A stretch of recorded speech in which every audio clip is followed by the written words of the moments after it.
దేవునికి మహిమ కలుగును గాక. నా ప్రియమైనటువంటి సహోదరి సహోదరులారా, ఈ సాయంకాలం మందు మిమ్మల్ని కలుసుకోవడము నాకెంతో సంతోషంగా ఉంది.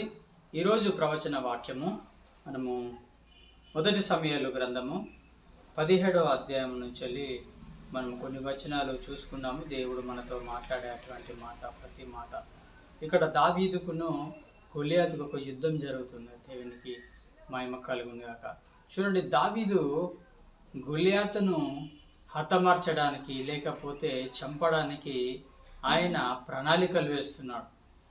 అక్కడ గొలియాతు కూడా ఏం చేస్తున్నా అంటే ఇజ్రాయిల్లో ఉన్నటువంటి ప్రజలను చంపడానికి గొలియాతు కూడా ప్రణాళికలు వేస్తున్నాడు. మన ఆత్మీయ జీవితంలో మనం చూసినట్లయితే మనమేమో దేవుని యొక్క మార్గంలో నడవాలని మనం ప్రణాళికలు వేస్తుంటాము. సాతాను ఏమో ఏం చేస్తారంటే తన ప్రణాళికలు వేసి మన మార్గాలు చెడగొట్టాలని సాతానుగాడు చూస్తూ ఉంటాడు. సాతానుగాడే కాకుండా